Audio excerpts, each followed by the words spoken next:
Okay, Hardin County, we're going to give an update on the Hardin County Commissioners' May meetings, right? So I'm just going to go over and pick out some of the highlights from the meeting minutes. If you want the whole minutes, you can go find that on the county webpage under the commissioners. So Shelley Company did get the bid for the asphalt. Stephanie Wilson from Hardin Hills got a payout, and that might have been what the executive meeting was about, or it could be some people, they get all their sick days and vacation days kind of paid, so we'll have to look and see if we can find that, what it actually was. They had another contract with JFS. So this is where it's interesting. This says Hardin County Chamber and Business Alliance Holly Underwood, CEO, gave the commissioners the May 2025 Economic Development Report. And that was it. So maybe Holly was busy that day, couldn't actually have discussion there, or maybe Tori didn't want to type it out. I'm not sure what happened, but evidently they just got the report that day. Kathy Oliver came in. She runs the Hardin Leadership Survey, and they did a community check-in survey. They're going to kind of take the year to figure out what they want to do with the program and revamp it for 2026. They are talking with Garmin Miller about the retention wall there at the Annex building, like I said, with the fence and filling in the gaps so all the leaves and snow and stuff doesn't blow down underneath the building. And so they're working on that. So that was all for May 1st. May 6th, Stryker was absent. I know he went on vacation then, I do believe. They had another release of funds to JFS. They had the Buck Township resolution hearing to restrict that township, so that's all done. Dion Staley came in from the health department. This is another one that we need to get back in and investigate. Anyways, I'll tell you what she said as far as what the meeting says, that they did get their finances are off a little bit because they did get their grant money and their accreditation money which pays for some of their salaries. And so they have a lot of money right now, like $346,000, but it's not necessarily a good picture of what's going on. Their expenses are at 28%, which is $50,000. $346,000 is the accreditation money, so that's a lot. They paid their accreditation fee of $5,500 for the year. They are advertising for the director of nursing, which is a vital part of the department. They budgeted $6,000 for like a temporary director. It was an outside guy. He had kind of been through another department that they had financial troubles, and he helped them get back up on their feet and do those kinds of things. And it was hard to tell if they really liked his help. I mean, I think Dion really appreciated it when I heard her talk about it. So I'm not sure what happened, but they had scheduled or had budgeted $6,000. They only spent $1,000 of that. And so it kind of makes me wonder, did they drop him? Did they not like his advice? Are we not able to move forward with his advice due to financial constraints? I do know that what they're offering for a DON is not going to get a DON, and so everybody wants $40 an hour, which is pretty typical. And so I'm not real sure. Their main focus is for a DON to come in and do the CMH program and data entry for the infectious disease for the county, which is a requirement. So we did meet with ODH. So they went down and talked to the Department of Health of how can they overcome some of these hurdles, because even if they are financially afloat, when we get, I think next year they have to actually do accreditation, and we don't have enough programs and enough activity going on in the health department to even be accredited. And so you're kind of throwing money at something that in the long run it's not going to work. And so they need a real restructuring, and I don't know if they have the gumption to do that. I don't know if the Board of Advisors, which are the townships and the Kenton, you know, is going to, the DAC is going to step up and help them do this restructuring and kind of, you know, in this process, but it is a very difficult process and pretty complicated. So again, they talked about the Brightly, who manages the facility, dude. I have two proposals, $4,900 for 1 year or 3 years at the same price for each year. So he says to keep them, Richard says to keep them, and so of course they voted, and we're keeping facility dude because that's what he wanted to do. All right, May 8th, nothing on the agenda. May 8th, they had a JFS agreement with the Marsh Foundation, Force Accounting Contract Engineers, and the Olson Corporation, MOU, Clerk of Courts and Commissioner. So this is where a memorandum of understanding that is written between the Clerk of Courts and the Commissioners, presumably about this building. Ohio Means Job Center Operating Agreement, WIOA, and Cost Reimbursement Contract for Use Services. So these are all things that are voted on. We never know. Unless we record request them, we'll never know. All right, May 13th, Rush was absent. He was attending the Hardin County Mental Health Awareness Breakfast. The Board of DD letter for Joe Burrow Foundation grant was signed. Sherman attended the Ag Council breakfast on Friday and the HCCBA meeting. Rush attended the road dedication at Ridgemont School on Friday morning. Okay, we have more maintenance things. The Board of DD chiller is on schedule, so that was started along last fall.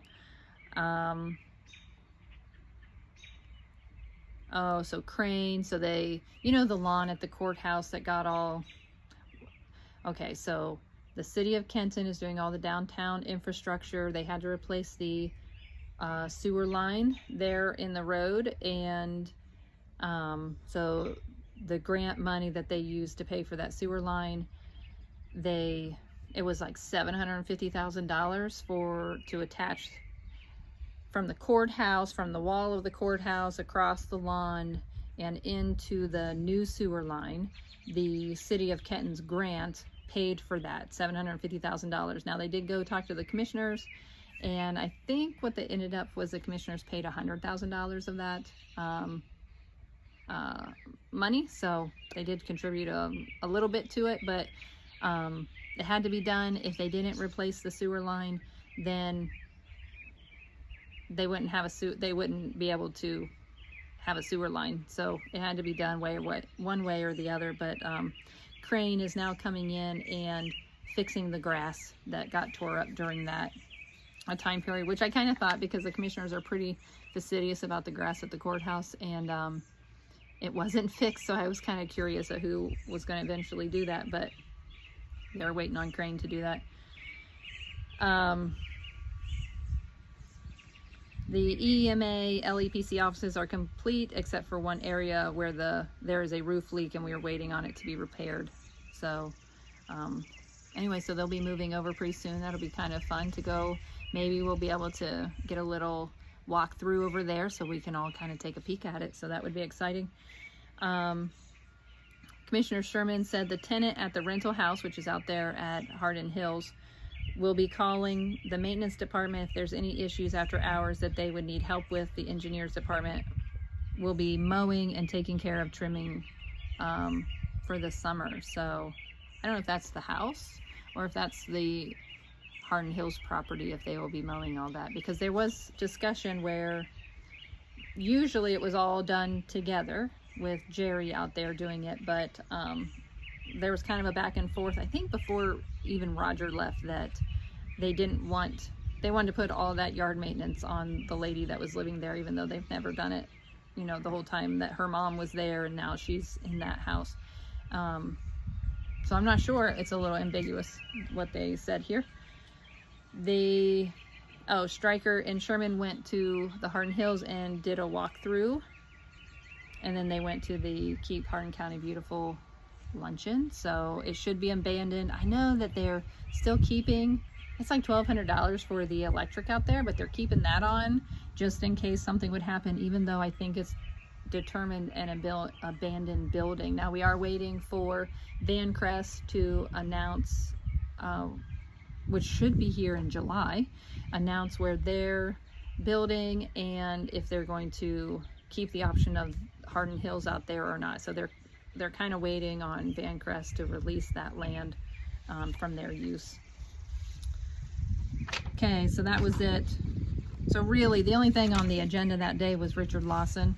So not a whole lot that day. Again, May 15th, here's Enterprise Zone 100 amendment. So they were referencing Robinson Finn enterprise zones, but I don't know, are they 100? Is maybe somebody else 100? We don't know. It's kind of confusing. The EPA letter to the credit Middlefield, so I'm not sure what that is. They did move EMA to a full-time position, so that was the other thing, is if they combined them and then moving AID to a full-time position so that they could handle more of their work. Oh, and here's a retention agreement with Sharon Houston, which could have been the executive session that they talked about, so I'm not sure what that is. And then bylaws for the HHWP. So again, some things that would be interesting to get some records on and find out what they are, since we don't hear anything of what it is. They are spent $4,500 for the tile work done on the county farm ground. So the engineers did some tile work out there. And Stryker moved to approve the Common Pleas Court General Division and Community Corrections Divisions to get a credit card for $7,500. So I don't know how many credit cards we have in local government, but I did hear in the federal government that we had tons and tons of cards and credit card debt. And so, you know, it does make you a little bit more nervous hearing, you know, $7,500 is a pretty big chunk of money. All right, May 20th, we've got a buyout of M. Galt, so I'm not sure who that is. An OCT Treasury staff resolution was signed. The credit card application for Common Pleas Court, and then there are several things for the engineer's office as far as asphalt material as they are redoing these roads. You know, they need materials to be brought in and those kind of things. Sherman attended the soil and water meeting on Thursday, the HCCBA meeting on Friday, and Saturday both him and Commissioner Stryker attended the full-scale drill out at Drez. Craig Rydell, candidate for Ohio's Senate, came in. So maybe a little boring, but I'm going to read this to you because I just think that it's interesting. We are staying steadily busy. I have several events every day. I'm running for Senate District 1. I live in Defiance. I work in the steel industry for 27 years. I went to OSU and became a civil engineer. Newport Steel. I served 3 terms as a state rep. I'm very excited about this opportunity. I will hit the ground running. There is a learning curve. How are things in Hardin County? Commissioner Stryker.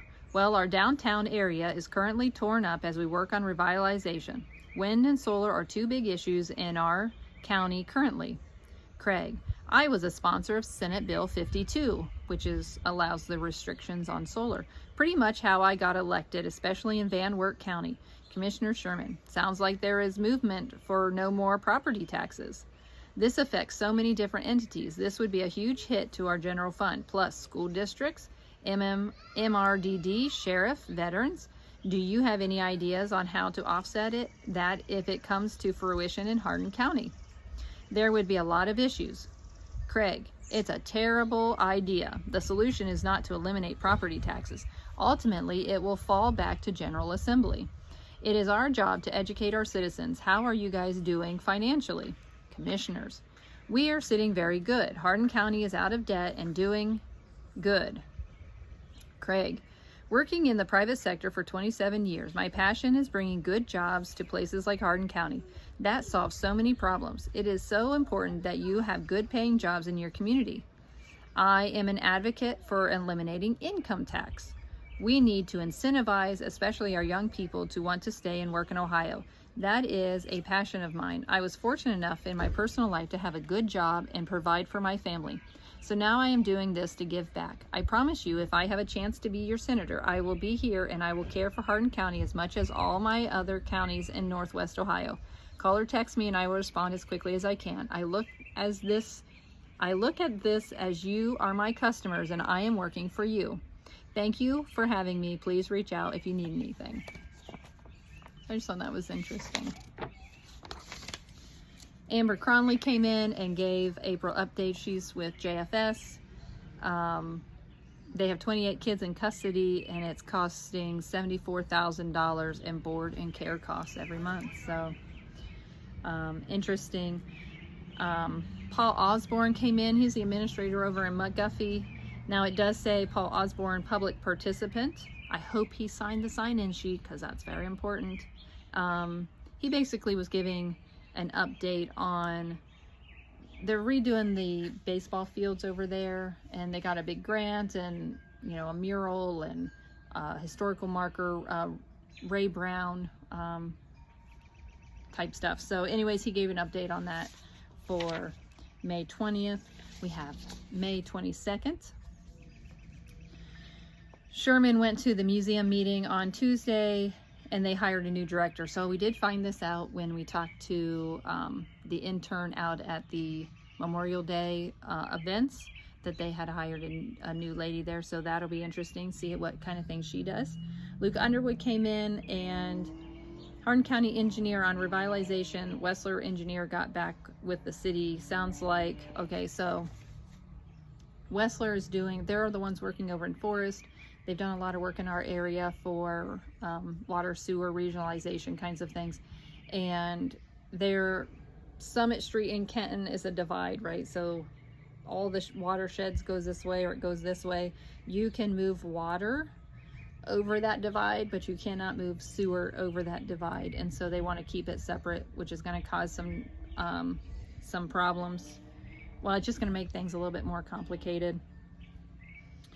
The sewer the city will be having a follow-up meeting. Commissioner Sherman, should we meet with Wessler and you? And Luke says that's fine. So it's good the commissioners want to get involved in part of this discussion. Commissioner Sherman says I can reach out to them and I'll get back to you on a date. Luke talks about the root addition last month when we had the major rainfall. There was no storm sewer there. It's an old 8-inch tile and they have tried to use it as a storm sewer. The health department and myself and prosecutor are meeting on Tuesday to talk about that. So that's the big hubbub with the sewer system out there at Root Addition. Kenton City came in. They are starting on North Detroit Street, which of course we're seeing. We met yesterday about the light posts. Okay, so the commissioners are going to be paying some of the light posts around the square. Single lights will be next summer. It takes a long time for they're custom built, and so you put your order in and you just wait and wait and wait for these to come in. So then he talks about how they're going to meet with Luke and Wessler on the regionalization. Cindy says, we are under EPA mandate to figure out what we're going to do with water treatment. Once we get our loan, we will be okay with our existing plant for another 15 years. Lynn, the Southeast Ambulance District, we need to keep our finger on this. Who's going to pick it up? If BKP is picking it up, we all need to be aware those taxpayers don't pay for that Southeast. And so if, I get them confused here, one of the ambulance districts could potentially go away because they don't have anybody to run the ambulance, and it's a volunteer, well, kind of paid volunteer. And so if it disintegrates, then you have a district that doesn't have anything, and so that's going to be integrated, and it's like, is BKP going to take it over? Is somebody else going to take it over? We need to be aware so that if manpower needs to shift, those kind of things, that they're ready, because as soon as it closes, you got to hit the door running. So those are things that you know, our stewards of our county should definitely be looking at and into. So that was all for the 22nd. The 29th, there was no meeting. On the 27th, they didn't have a quorum. Again, we're back here at the 29th for Robinson Finn Enterprise Zone. They had another resolution there, and then another Title 4-E JFS thing. So another one of those. They approved the firewall license for iTech Solutions for the transfer station and dog warden facilities. So kind of another interesting, so they moved the commissioners moved the dog warden out of the county and into the sheriff's office so that he could oversee it.